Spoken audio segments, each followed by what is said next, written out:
Soares 1, Edson 2. Para Cafu entrou dominando, fugindo na velocidade vizinho. Lá vem o time do São Paulo, agora tenta empurrar dele, bola para ele. Tá livre na esquerda o time do São Paulo. Olha o cruzamento perigoso, entrou, bateu. Agora é com camisa 10. Curte aí nossa escalação. Na ponta esquerda da bancada lá vem ele, Leandro Bezerra. Na ponta direita chegando com velocidade, Luan Coutinho. Fazendo a meiota, equilibrando o jogo, Edenilson Mendes. No ataque para marcar todos os gols, eu, Thiago Nunes.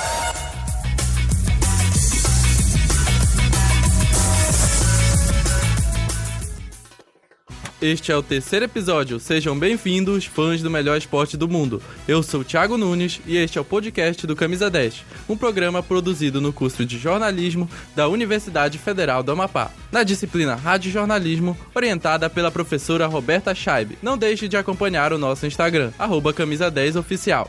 Com 2 Eds. Meu caro ouvinte, aqui é Edenilson Mendes. No podcast de hoje, no quadro Giro da Bola, teremos um bate-papo sobre a final da Copa do Brasil. Já no quadro de debates, falaremos sobre o futebol feminino.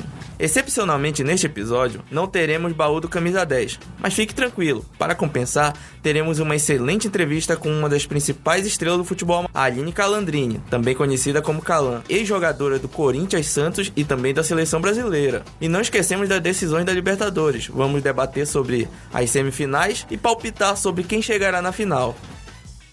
Vamos iniciar o programa hoje falando sobre futebol feminino. Pois é, Thiago. E para começar o debate, vamos acompanhar primeiro a entrevista com a ex-jogadora Aline Calandrini, que já foi bicampeã da Libertadores de futebol feminino, além de ter sido campeã do Sul-Americano Sub-20 pela Seleção Brasileira.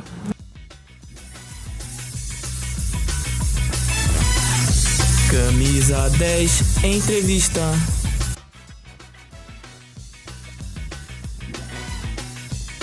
Aline, comece se apresentando aí para nossa audiência. Meu nome é Aline Calandrini, tenho 30 anos, joguei futebol profissionalmente dos 17 aos 30, mas eu jogava desde cedo, desde novinha em Macapá, só que nunca com as meninas, nunca escolinha de feminino, sempre com o meu irmão, com meus primos, na escolinha do São José. E frequentei desde cedo. Eu lembro que eu comecei a jogar na Copa de 94. Eu brincava que era o Bebeto, meu irmão era o Romário. E desde ali eu vi uma paixão por futebol. Então, ao invés de ficar brincando, dançando El Chan com as minhas primas, eu ficava jogando futebol com os meus primos. Eu era mais uma no meio deles. E eu cresci desse jeito. Em Macapá não sabia se tinha escolinha de futebol feminino. E eu sabia que tinha salão, mas eu tinha um certo preconceito, um certo medo também de jogar com as meninas, que elas eram tudo mais velhas, eu não conhecia ninguém. Então eu cresci de fato jogando com os meninos até meus 13, 14 anos. Só que chegou um momento onde minhas amigas jogavam basquete. Eu acabei trocando futebol por basquete durante os 2 aninhos, 3 aninhos. E aí eu tava de férias, meu pai foi fazer um curso da ESG no Rio de Janeiro em 2005. E a gente precisava conhecer uma cidade de frio e a gente pensou em conhecer Teresópolis e Petrópolis. No caminho de Teresópolis, na hora que a gente estava indo pro hotel de Teresópolis, estava tendo tava tendo um monte de meninas jogando na Granja Comari. Naquela época era a seleção sub-20 feminina, em 2005. A gente nem chegou a ir pro hotel, meu pai e minha mãe desceram a estrada ali rapidamente e ficaram até 10 horas da noite implorando, pedindo para eles me olharem e ver se viam o potencial e tudo. E eles falaram que eles vieram de Macapá só pra isso era mentira, porque a gente já tava no Rio desde janeiro, meu pai tava fazendo um curso. Eles ficaram sensibilizados com a história. Eu lembro que meu pai até falou que lá em Macapá tinha pororoca e tudo, que a gente já tinha surfado na pororoca, enfim. De tanto meus pais insistirem, isso eu tinha 16 anos, 16, 17 anos. De tanto meus pais insistirem, eles acabaram dando uma oportunidade e deixaram que eu jogasse com as meninas, que era a seleção sub-20 na época. Eu nem toquei na bola, mal toquei na bola, não pude mostrar absolutamente nada, mas eles, para não acabar com o sonho de uma menina, que era de jogar futebol, me indicaram para ir para São Paulo. Me indicaram para ir pro Juventus. E com 16 anos, 16, 17 anos, começou a minha história profissional.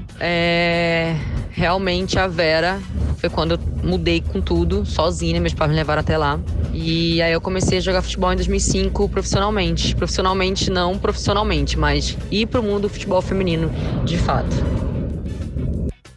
Você pode contar para nós como foi a sua trajetória até virar uma atleta profissional? E quais as suas maiores dificuldades? E sem dúvida alguma, minha maior dificuldade foi nunca saber que existia futebol feminino em São Paulo, assim, ou então querer viver disso em Macapá e uma coisa impossível. A gente chegou a mandar vídeo para os Estados Unidos e não tinha retorno, mas para mim, futebol feminino no Brasil não existia. Não existia. Até no Rio mesmo, meu pai perguntou pro cara que eu treinava lá de segunda, quarta e sexta, beach soccer, se tinha algum clube feminino, e ele falou que não tinha, que no Brasil não tinha nenhum clube feminino. Na verdade, tinha lá em São Paulo, que o foco sempre foi muito São Paulo. Só que ele falou para desencanar que futebol feminino no Brasil não existia e tudo. Então acho que a maior dificuldade foi de fato colocar meu sonho em prática, assim, não ter futebol feminino. Então isso foi a maior dificuldade. Eu poderia falar também da independência financeira, né? Porque eu fui ficar independente dos meus pais jogando em 2008, de fato, porque meus pais sempre me ajudaram. Mas em 2005 eu não tinha salário, em 2006 eu não tinha nenhum salário. E eu comecei a ganhar pouquinha coisa em 2007. E aí as coisas foram crescendo, assim. Como você vê o cenário do futebol feminino no Amapá e no Brasil? O cenário do futebol feminino no Amapá, eu só vou em Macapá em férias, né? Então, sempre que eu tô nas férias, eu sempre vejo o Jornal do Amapá mostrar os resultados das meninas, mostrar a competição. Eu acho que de quando eu saí existiu uma evolução. Mas eu entendo que a realidade do futebol feminino no país, de um modo geral, é muito difícil. Não só no Amapá, mas como no Nordeste, como no Pará. A gente sabe que no Pará, por exemplo, tem times que disputam a Copa do Brasil. O Brasileiro. Eu acho isso muito legal. E tem time bom, elas chegam até uma certa fase legal. Infelizmente o Amapá nunca chegou, porque acho que passa pelo crivo do Norte, né? E aí os times de Belém acabam tendo resultados mais felizes. Mas eu sei que o nosso esporte no Brasil é muito difícil, uma realidade muito triste, assim, onde nenhuma equipe, com exceção de São Paulo, o estado de São Paulo, nenhuma equipe, as atletas vivem disso. Eu sei que as meninas recebem por jogo, trabalham e jogam. Quando a gente vai jogar o brasileiro, a gente viaja, eu percebo que existe uma diferença muito grande do Corinthians e do Santos, que foram os clubes que eu participei, para outros times. As meninas não vivem disso. Então isso, infelizmente, é muito triste. Em São Paulo, as meninas vivem do futebol feminino, então eu vejo uma diferença muito grande, né? Muito seleto. Dá para ter o futebol feminino como profissão, só que isso é a grande minoria, né? Santos, Corinthians, Flamengo, Rio Preto, Araraquara, esses são times que as meninas só jogam futebol. Existe muito preconceito no meio futebolístico? Você sofreu com preconceito? Sobre eu, Aline, sofrer preconceito, cara, não, assim, o que me incomoda de fato é quando eu jogava e as pessoas perguntavam o que eu fazia. E eu falava que eu jogava futebol e as pessoas sempre falavam assim, mas tem futebol no Brasil? Mas você vive disso? Então, e isso me incomodava mais, assim. Eu ficava muito chateada quando as pessoas não tinham conhecimento do futebol feminino e rolava um pequeno desprezo, assim, mas que eu acho que não é a culpa da pessoa, acho que é mais culpa mesmo da nossa sociedade em si, que não tem um conhecimento do nosso esporte não ser visto como deveria ser visto, de fato. Mas preconceito em si, de quando eu era criança, talvez, que eu jogava no meio dos meninos, que rolavam mulher macho, mas isso foi muito no início, depois eles passaram a me olhar de fato como uma boa jogadora ali entre eles, eu era sempre a primeira a ser chamada, mas coisa de criança mesmo. E uma vez, sim, eu tava na academia e veio um cara dar em cima de mim e eu falei que eu não queria ficar com ele e tudo, e ele falou, é porque você joga futebol. Então acho que essas são mais as questões de preconceito, mas eu conheço histórias de amigas minhas que sim, que elas sofreram preconceito, sim. Quanto a isso, o que também me incomoda é quando acham que o futebol feminino, as meninas são gays. Se soubesse que no vôlei são tão gays quanto, por exemplo, não teriam esse preconceito. E o fato de jogar futebol não tem nada a ver com homossexualidade, com opção sexual, etc. Tenho amigas no meio que são gays, como não são gays. Mas aí olha com um bando de mulher macho, que mulheres se pegam no vestiário. Acho que isso é uma coisa que me incomoda muito, onde é bem profissional, assim, e isso me chateia.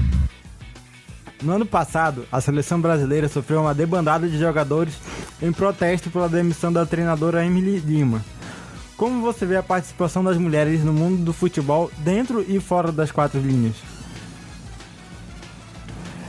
A mulher no esporte, de modo geral, no caso técnicas, jornalistas, mas falando mais sobre a Emily. Sobre a Emily, eu realmente não estava no Brasil quando eu vi ela cair, quando eu voltei. Eu fui ver que ela tinha saído, tinha sido demitida.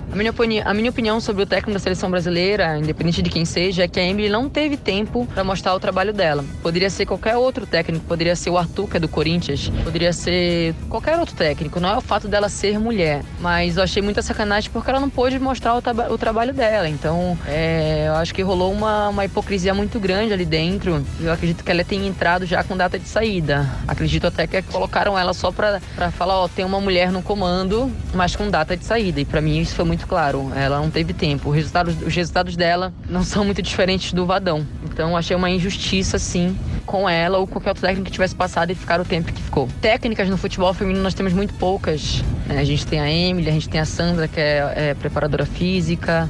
No Corinthians a gente tem a Michele, só que ela anota desempenho, mas já tem mais uma mulher na comissão. Então vem aumentando muito isso, a participação de mulheres no futebol feminino. Conheço uma amiga também que trabalha no futebol masculino do Palmeiras, da categoria de base do masculino, e ela é muito competente. É óbvio que existe um preconceito ainda, existe uma barreira muito grande, não é pouco. Eu já vi de perto colegas minhas que passaram por isso. Eles não acreditam no potencial da mulher, então a mulher tem que mostrar o tempo todo o resultado, mostrar. O homem não precisa ficar mostrando o resultado, ele continua lá. Então acho que existe sim uma barreira ainda quanto a isso, muito grande, isso falando mais da área do futebol feminino, né? E acho que se ela for competente, não é o fato dela ser mulher, se ela for competente, ela tem que ficar no cargo sim. Agora, falando do jornalismo esportivo, a gente também vê muito isso, que é uma área onde eu tô entrando. Vejo que vem melhorando absurdamente, estamos tendo cada vez mais mulheres no meio do jornalismo esportivo, mas a gente viu recentemente alguns casos onde torcedores respeitam as mulheres. No jornalismo eu vejo que os caras estão começando a respeitar, os jornalistas também estão começando a respeitar as mulheres. É um processo, né? Acho que se ela for boa, tem que ficar mesmo, tem que acreditar no potencial, não precisa ficar provando absolutamente nada pra ninguém. A gente não quer ser melhor que os homens de forma alguma, porque a gente é tão competente quanto, entendeu? E até mais que alguns homens. Isso que tem que ser visto. E a gente descobriu que você está cursando jornalismo. Conte para nós o que está achando sobre o curso e o porquê de ter escolhido essa profissão após se aposentar dos gramados. Na verdade, eu faço faculdade há 8 anos de jornalismo, nunca consegui me formar, muito por causa das viagens pelo Santos, muito por causa das convocações pela seleção brasileira. Tinha uma convocação que eu ficava 2 meses fora, eu acabava perdendo o semestre. Fiquei 3 anos também sem ter a faculdade, então esses 9 anos de tentativa de me formar, graças a Deus agora vai acontecer. Ano passado eu tive a oportunidade de me formar novamente, mas eu tive que optar para participar de um reality show da Band, eu acabei adiando mais uma vez essa minha conclusão de curso. Gosto muito de jornalismo esportivo. Pelo fato de sempre estar respondendo às entrevistas, a sempre ser uma líder dentro de campo, eu acabei escolhendo uma profissão onde é comunicação, de você conversar com as pessoas, de você interagir, interter. E o fato de eu estar no esporte, não só no futebol, mas desde quando eu nasci, eu sempre gostei de esporte, especialmente futebol, claro, porque eu vivi disso. Eu acho que eu entendo muito sobre o assunto, eu entendo muito sobre os bastidores, eu entendo muito o que passa na cabeça de um atleta, passa na cabeça de um técnico também, por eu sempre ter boa relação com ele, que passa na cabeça de um grupo, enfim. Acho que isso facilita muito essa profissão que eu escolhi para minha vida. Estou aos poucos participando de TVs, de rádio, fiz recentemente Sub-20 da Band, vou fazer novamente Sub-17 feminino. Então é uma profissão que eu acho que casou muito com o que eu fiz a minha vida inteira. Aqui é Luan Coutinho e nós do Camisa 10 gostaríamos de agradecer a palavra da Calandrine. Valeu aí, Calandrine, tamo junto. Dá pra ver pela fala dela, né, que o futebol feminino no Amapá, e não só no Amapá, no Brasil, é muito complicado porque não tem tanto suporte quanto no futebol masculino. Às vezes falta ambulância para jogadoras, falta uma parte técnica ali para tentar ajudar elas. Teve a sacanagem que fizeram com a técnica, que já temos poucas técnicas de futebol feminino brasileiro, e ainda sacanearam a Emily, que ela ficou, acho que, quantos meses ela ficou no futebol? Acho que ela ficou cerca de 3 meses. Ela ficou poucos meses no futebol feminino e mandaram ela embora. E foi muita sacanagem com ela pelo fato de que ela podia dar continuidade no trabalho dela e mostrar que as mulheres podem ser ótimas opções técnicas, como ela falou que tem treinadoras que são muito boas, tem uma amiga dela, né, que ela falou que tá na base do Palmeiras, como ajudando na comissão técnica e tal. Ela mostrou na entrevista que existe profissionais mulheres de grande categoria. Inclusive, Luan, é importante a gente citar o exemplo aí da treinadora do Japão, que conseguiu ser campeã, uma seleção que não tem tanta tradição no futebol mundial. Ainda falando sobre a demissão da técnica Emily da seleção brasileira, a Aline Calandrini ela deixou claro que os resultados da Emily não eram tão diferentes do que já vinham com outros técnicos e que continuam ainda com o técnico que está hoje à frente da seleção brasileira feminina, que é o Vadão. Então, não teria motivo para demissão. Como a Aline Calandrini colocou na entrevista, parece que a Emily já chegou com data de validade. Já sabia que no primeiro percalço, no primeiro dificuldade, iam demiti-la. Agora, resta saber se demitiram porque ela era uma mulher à frente da seleção ou se era por causa de competência técnica mesmo, ou algo do tipo. Agora, no quadro de debates, a gente vai comentar um pouco sobre as dificuldades do futebol feminino no Brasil. Luan, do teu ponto de vista, o que atrapalha a carreira de uma jogadora de futebol no Brasil? Eu acredito que a falta de incentivo, tanto torcida, porque no futebol feminino, a gente teve o exemplo agora na semifinal do Campeonato Brasileiro, tiveram cerca de 2.000 torcedores, quase 2.000 torcedores, enquanto que a gente teve a Copa do Brasil agora ontem, a final da Copa do Brasil, e tiveram mais de 30 mil torcedores. Todos os jogos de futebol masculino, a torcida ela tá sempre presente, enquanto no futebol feminino a gente não acompanha tanto, né? E eu acho que acaba dando uma desvalorizada na imagem das meninas. Luan, e eu acho também que falta um pouco de estrutura, né, cara? Um pouco não, falta bastante, sim, em comparação com o futebol masculino. Enquanto a gente vê futebol masculino com cifras altíssimas, futebol feminino se baseia onde o maior salário do futebol feminino, a mulher ganha R$5.000. Então é uma disparidade imensa. Elas tentam fazer algo profissional da parte dela como atletas, tentam ser algo profissional, mas a estrutura ainda é amadora. O futebol feminino no Brasil parece ser muito amador ainda. Os melhores times do Brasil no futebol feminino estão em São Paulo, que são o Santos, Corinthians. São times que dão oportunidade para essas meninas. Inclusive, diante desse problema aí da questão do futebol feminino ser praticamente amador, a Conmebol decidiu que os clubes que participarem da Libertadores do ano que vem, 2019, são obrigados a terem um time de futebol feminino. Isso é muito legal, Thiago, porque vai ter que fazer os times investirem no futebol feminino, meio que obrigados, para disputar a maior competição das Américas. Isso pode alavancar o futebol feminino e fazer com que outros times também venham nesse barco e aumente mais a visibilidade do futebol feminino, crescendo, criando um brasileiro de futebol feminino mais atrativo, porque hoje já existe um futebol brasileiro, só que é ainda com poucas equipes, com equipes pequenas.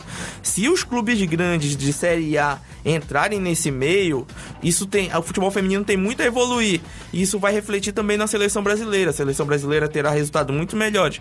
Não que já não tenha, mas tendo um campeonato forte no Brasil, as jogadoras que hoje atuam nos Estados Unidos, Suécia, onde tem mais investimentos, vão poder ficar no Brasil, fazer um campeonato forte no Brasil e vão chegar bem na seleção brasileira. Facilitaria muito a vida das meninas. Depois de tanta merda que a Conmebol fez, finalmente uma bola dentro deles, hein?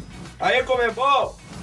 Continuando o quadro de debates, agora vamos comentar um pouco sobre a final da Copa do Brasil. Eu gostaria que o editor botasse aí o pessoal que palpitou na Copa do Brasil, falando aí que o Corinthians ia ganhar e tal, por causa da camisa pesada.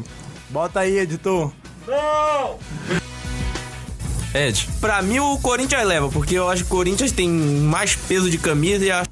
Pra mim o Corinthians leva, porque eu acho que o Corinthians tem mais peso de camisa e Grande Luan, já continuando a fala, queria saber o que tu achou do jogo de ontem, se o Cruzeiro superior, se foi merecido ou não, e a polêmica do VAR, vou deixar isso aí com vocês. O Cruzeiro foi superior em grande parte do primeiro tempo, até a parte que o Cruzeiro tomou o gol do Corinthians irregular. que o Cruzeiro se desesperou ali por causa da questão do gol irregular. Ficou muito nervoso, aí o Corinthians começou a tomar conta do jogo, mas com a entrada do Arrascaeta e do Raniel, o Cruzeiro melhorou muito. E vale dizer que o Arrascaeta, hein? Meu Deus do céu. Que jogador, hein? Que homem, né, Luan? Que homem. Raniel é melhor que Barcos, inclusive. Só faltou o Sassá, que inclusive eu queria manifestar aqui o meu descontentamento com a CBF por tirar o Sassá da final e não ter fight. Vale destacar a foto que o Sassá postou após o título, com a taça, dando um soco. Quem não viu aí pode procurar nas redes sociais aí, que deve ter por aí. O Sassá socando a taça da Copa do Brasil. Pois é, o Arrascaeta fez um grande jogo, mesmo entrando no segundo tempo. E ele fez uma viagem de um dia. Ele passou o dia todo viajando pra cá pra jogar essa final. E que baita investimento, hein, Luan, do Cruzeiro. Trouxe o Arrascaeta do Japão, pagando 60 mil, e ele ajudou o Cruzeirão cabuloso ganhar 50 milhões na Copa do Brasil. Isso que é um baita investimento. Ed, qual é o teu comentário sobre a final? E fala um pouco sobre a questão do VAR, que foi muito polêmico ontem. Cara, sobre a final, eu achei um jogo muito interessante. Foi com muito coração. O Corinthians foi mais na raça do que na técnica. O Jair Ventura, destacar a escalação que o Jair Ventura colocou em campo, surpreendente. O Sheik jogou muito. Surpreendente, ele surpreendeu toda a torcida, os comentaristas. E... Ei, desliga esse hino aí, pô. Tá me atrapalhando. Pois é, e ele colocou um time muito ofensivo que nunca tinha sido treinado, como ele mesmo destacou na coletiva. Ele colocou um time que nunca treinou, com Jonathan no ataque, Sheik, Romero, saindo um pouco do esquema que ele costuma ir, com 2 homens de velocidade na ponta e 2 meias entrando na área. E foi uma formação bem perigosa, né? O Cruzeiro saiu na frente, né? Mas o Corinthians buscou o empate, e quando ele buscou o empate, eles foram pra cima. O Cruzeiro, como o Luan disse, deu uma desestabilizada. Mas logo com a entrada dos 2 jogadores lá, que pra mim são titulares absolutos, o Arrascaeta e o Raniel, que o Raniel é muito melhor do que o Barcos, o Cruzeiro voltou a dominar o jogo e num contra-ataque no final conseguiu a vitória. Agora, falando sobre o VAR mostrou que é uma tecnologia interessante para o futebol, mas como é comandada pelo homem, ainda vai ocorrer esse tipo de erro. Porque não adianta nada ter a tecnologia ser boa se quem opera não tiver capacidade. Ontem a gente viu erros bobos, cara. O pênalti dado pro Corinthians não existe, foi inexistente. Já a falta em cima do Dedé, pra mim, porque eu sei que outros comentaristas aí acham que foi falta. Rapaz. Pra mim, não foi falta. Pra mim também. Você pode ver nas imagens que o Jadson trisca no pescoço do Dedé, e o Dedé simplesmente põe a mão no rosto, no nariz, fazendo claramente um teatro. E isso não existe. Claramente ator. Foi um ator, ele atuou ali. Então, isso já configura que não foi falta. Então, o VAR, ele errou pros 2 lados. Pra mim foi falta, independente se o Dedé fez ou não teatro, o Jadson meteu a mão no pescoço dele, então pra mim foi falta. Ele foi com o braço com força desproporcional no pescoço do Dedé. Mesmo ele botando a mão na cara, assim, pra mim foi falta. Ah, Luan, para com isso, cara. Se do toque no futebol for toque pra falta, a gente vai ter que mudar esse esporte pra vôlei. No vôlei, cada um fica de um lado da rede e ninguém se toca. Aí sim não vai ter mais essas discussões. Do meu ponto de vista, a vitória foi justa. O Cruzeiro jogou melhor em Minas, jogou melhor em São Paulo. E eu quero parabenizá-los pela 6ª Copa do Brasil, o clube com maior número de títulos nessa competição. E inclusive tem time que diz ser grande e nem tem esse título.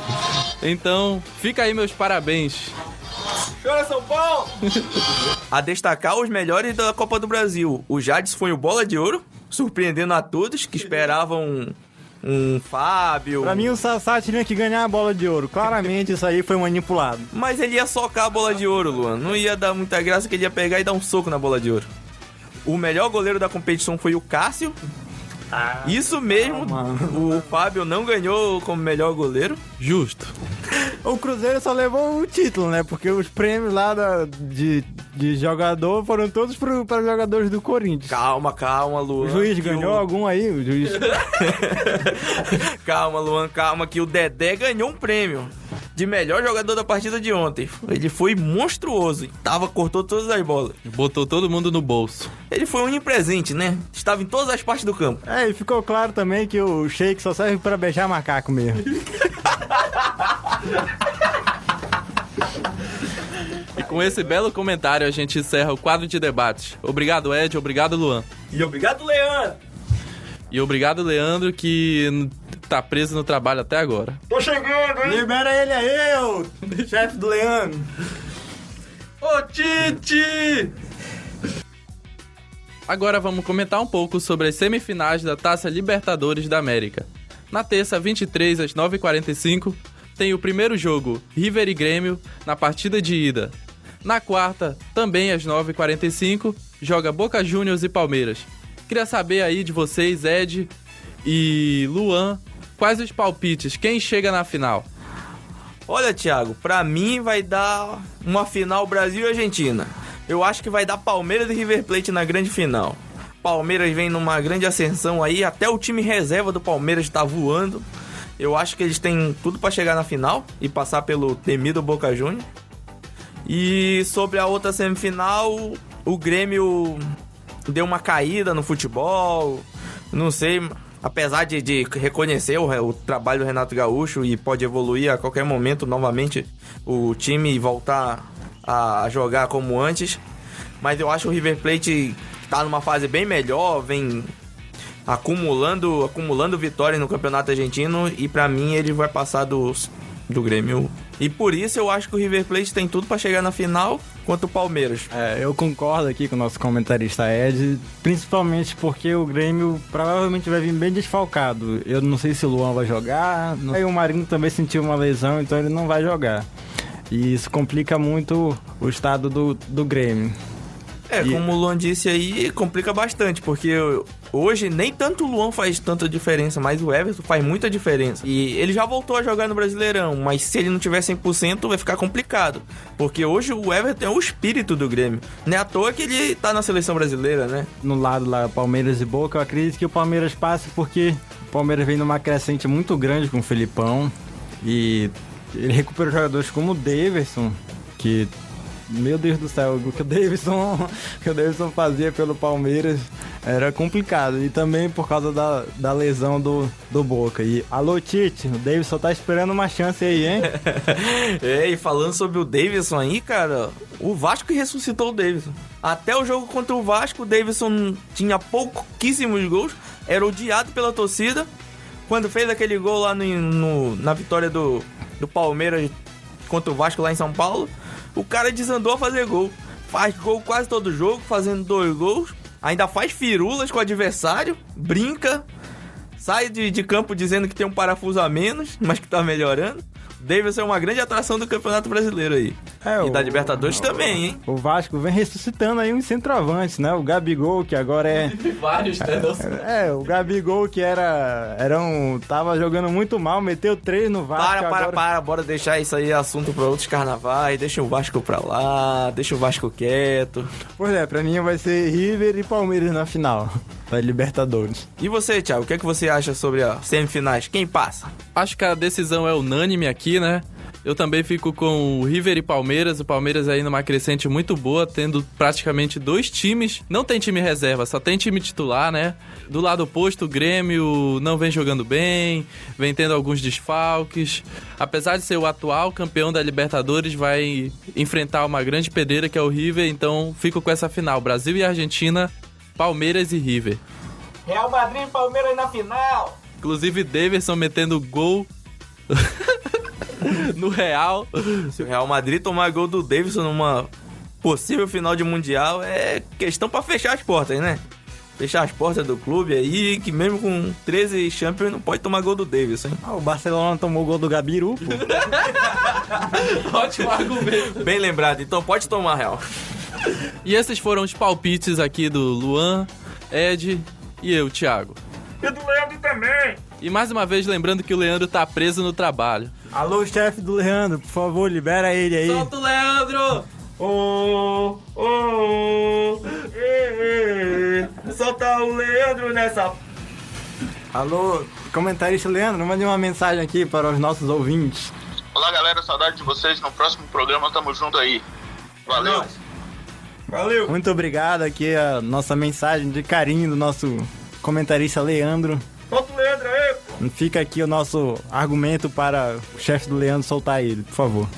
Agora um giro sobre a tabela após a 29ª rodada do Brasileirão. Palmeiras segue líder com 59 pontos, Internacional na cola com 56, Flamengo ganhou, subiu à 3ª posição, São Paulo perdeu pro Internacional, caiu pra 4ª posição, e Grêmio e Quito e Atlético Mineiro em 6º. Esses são os integrantes do G6. Indo pra parte de baixo da tabela, em 20º Paraná, já rebaixado praticamente, né? Virtual rebaixado. Em 19º, Sport Recife. 18º, Chapecoense. Será que vai cair pela primeira vez a Chape? A Chape é incaível. E em 17º, o Ceará aí do Grande Lisca.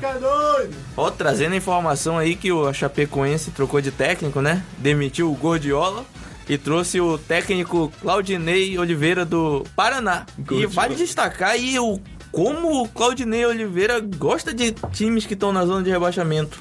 Ele saiu do Sport, pediu demissão do Sport e 2 dias depois acertou com o Paraná. Agora saiu do Paraná e acertou com a Chapecoense.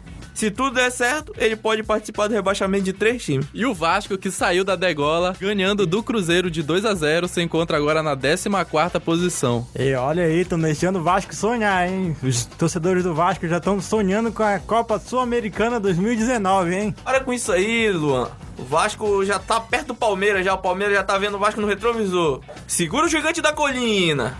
E assim ficou a tabela do Brasileirão após a 29ª rodada. Finalizando o programa, quero agradecer aqui a presença de todos. Valeu, Luan. É nóis, macho. Obrigado, Edenilson. Tamo junto, galera. E valeu, Leandro. Valeu, pessoal. E até o próximo podcast, pessoal. Este foi um programa produzido no curso de jornalismo da Universidade Federal do Amapá, na disciplina Radiojornalismo, orientada pela professora Roberta Scheib. Não desligue agora. Acompanhe aí o hino do glorioso Cruzeiro. Nossos parabéns aí pra Raposa.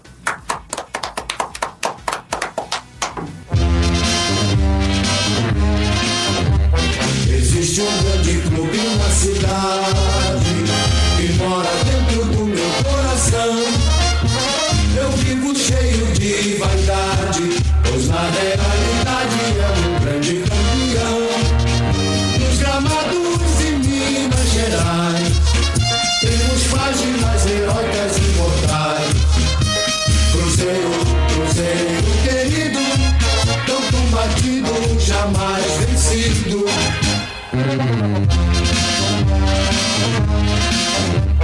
Existe um grande clube na cidade que mora dentro do meu coração. Eu vivo cheio de vaidade, pois na realidade é um grande campeão. Nos gramados de Minas Gerais temos páginas heróicas e imortais. Cruzeiro, Cruzeiro querido, tão combatido, jamais vencido.